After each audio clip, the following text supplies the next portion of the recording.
Dear student, कैसे हैं आप? आप सभी को हमारे इस यूट्यूब चैनल पर स्वागत है।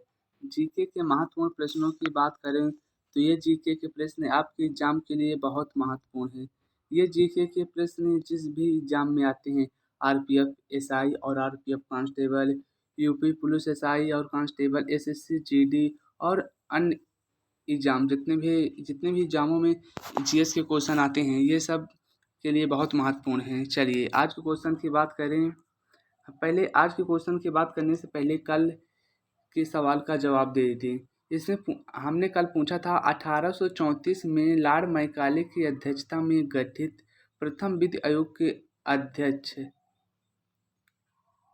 तो उसका जवाब आपको मिल गया होगा। और हमने ये भी पूछा था कि वर्तमान में विधि आयोग के अध्यक्ष कौन हैं, तो इसका सही जवाब है ऋतुराज अवस्थी। आज के क्वेश्चन की बात करें, जो आज के ये क्वेश्चन है पॉलिटी के सारे क्वेश्चन हैं।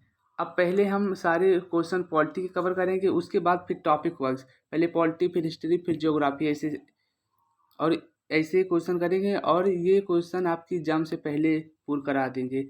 तो चलिए आज के क्वेश्चन की बात करें तो क्वेश्चन नंबर 1, केंद्र में द्वैध शासन किस अधिनियम के द्वारा लागू किया गया था?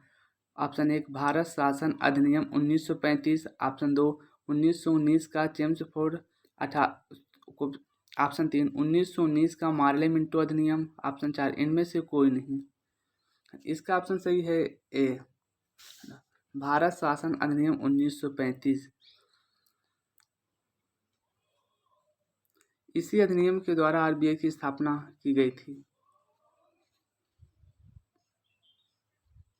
क्वेश्चन नंबर 2, भारतीयों को भारत के प्रशासन में भाग लेने का अधिकार किस अधिनियम के द्वारा प्राप्त हुआ था? ऑप्शन 1 1833 का चार्टर एक्ट, ऑप्शन 2 1919 का भारत शासन अधिनियम, ऑप्शन 3 1892 का भारत परिषद अधिनियम, ऑप्शन 4 इनमें से कोई नहीं। इसका ऑप्शन सही है ए, 1833 का चार्टर एक्ट। और 1833 में एक और जो प्रमुख बात थी, इसमें बंगाल के गवर्नर जनरल को भारत का गवर्नर जनरल कहा जाने लगा था 1833 के चार्टर अधिनियम के तहत ही।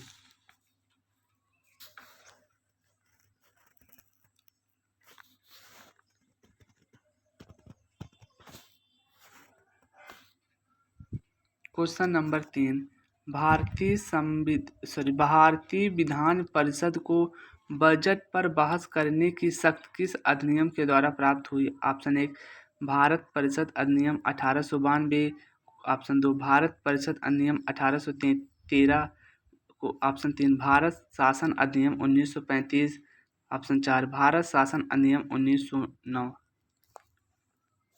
इसका ऑप्शन सही है ए, भारत परिषद अधिनियम 1892।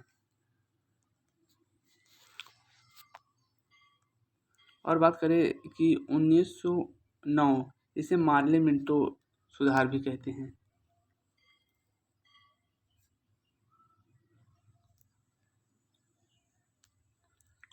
क्वेश्चन नंबर 3, अखिल भारतीय संघ स्थापित करने का प्रावधान किस अधिनियम में किया गया था? ऑप्शन 1 भारत शासन अधिनियम 1935, ऑप्शन 2 भारत शासन अधिनियम 1919, ऑप्शन 3 भारत शासन अधिनियम 1909, ऑप्शन 4 इनमें से कोई नहीं। इसका ऑप्शन सही है ए, भारत शासन अधिनियम 1935। अगर 1919 की बात करें तो 1919 अधिनियम के तहत ही राज्य में द्वैध शासन लगाया गया था। क्वेश्चन नंबर 5, भारतीय संविधान सभा का गठन किसके अंतर्गत किया गया था? ऑप्शन 1 कैबिनेट मिशन, ऑप्शन 2 अगस्त प्रस्ताव, ऑप्शन 3 क्रिप्स मिशन, ऑप्शन 4 इनमें से कोई नहीं। इसका ऑप्शन सही है ए, कैबिनेट मिशन। कैबिनेट मिशन में 3 सदस्य थे। अगस्त प्रस्ताव की बात करें तो यह 1940 में आया था। क्रिप्स प्रस्ताव की बात करें तो यह 1942 में आया था। कई बार आ जाता है कि ये दे देंगे और कहेंगे इनको क्रम में लगाइए कि कौन, जैसे क्रिप्स मिशन 1942, अगस्त प्रस्ताव 1940 और कैबिनेट मिशन यह 1946 में आया था, तो याद रखना कब आया था। क्वेश्चन नंबर 6, साइमन कमीशन का गठन कब किया गया था? Option 1 1927, option 2 1928, option 3 1931, option 4 1930। इसका ऑप्शन सही है ए 1927, जबकि 1927 में कैबिनेट मिशन का गठन हुआ था और 1928 में यह भारत आया था। और 1930 की बात करें तो प्रथम गोलमेज सम्मेलन हुआ था। 1931 की बात करें तो द्वितीय गोलमेज सम्मेलन हुआ था और कांग्रेस का कराची अधिवेशन भी हुआ था। साइमन कमीशन की बात करें तो यह 1919 के सुधार के लिए लाया गया था। और इसमें साइमन कमीशन में इसी के विरोध में लाला लाजपत राय की मृत्यु हुई थी। इसका विरोध, इसमें 7 सदस्य थे। इनका विरोध, साइमन कमीशन का विरोध करने का मुख्य जो कारण था, इसमें कोई भी भारतीय नहीं था। क्वेश्चन नंबर 7, भारत के गवर्नर जनरल का नाम बदलकर वायसराय किस अधिनियम के द्वारा किया गया था? ऑप्शन 1 1858 का भारत शासन अधिनियम, ऑप्शन 2 1833 का चार्टर अधिनियम, ऑप्शन 3 1861 का भारत परिषद अधिनियम, ऑप्शन 4 इनमें से कोई नहीं। इसका ऑप्शन सही है ए 1858 का भारत शासन अधिनियम। अगर पूछे कि भारत का प्रथम गवर्नर जनरल, तो वह कैनिंग था और कैनिंग के ही समय 1857 की क्रांति हुई थी।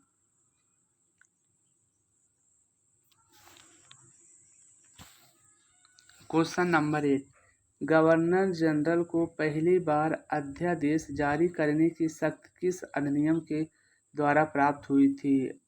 ऑप्शन 1 1861 का भारत परिषद अधिनियम, ऑप्शन 2 1858 का भारत शासन अधिनियम, ऑप्शन 3 1833 का भारत परिषद अधिनियम, ऑप्शन 4 इनमें से कोई नहीं। इसका ऑप्शन सही है ए 1861 का भारत परिषद अधिनियम। अगर यह पूछा जाए कि भारत के राष्ट्रपति को अध्यादेश निर्गत करने अर्थात जारी करने की शक्ति किस अधिनियम के द्वारा प्राप्त हुई थी, तो उसका आंसर होगा भारत शासन अधिनियम 1935। याद रखना, ये गवर्नर जनरल की बात कर रहा है। अगर राष्ट्रपति की बात करें तो फिर 1935 आएगा। क्वेश्चन नंबर 9, किस अधिनियम ने भारत में एक लोक सेवा आयोग के गठन का प्रावधान किया?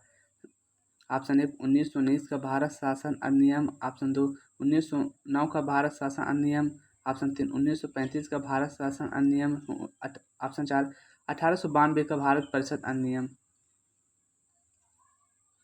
इसका ऑप्शन सही है ए 1919 का भारत शासन अधिनियम। अगर बात करें तो 1919 में ही प्रांत में द्वैत शासन लगाया गया था और 1935 में की बात करें तो प्रांत से हटाकर केंद्र में द्वैत शासन लगाया गया था। अगर 1892 का भारत शासन अधिनियम की बात करें तो इसमें अप्रत्यक्ष चुनाव प्रणाली की शुरुआत की गई थी। कई बार आता है कि पहली बार अप्रत्यक्ष चुनाव प्रणाली की शुरुआत किस अधिनियम के द्वारा की गई थी, तो याद रखना वे है 1892 का भारत शासन अधिनियम।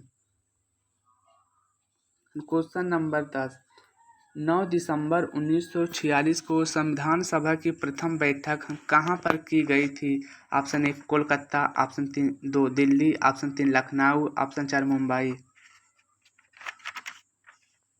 इसका ऑप्शन सही है बी दिल्ली। यह दिल्ली के काउंसिल चैम्बर के पुस्तकालय भवन में की गई थी।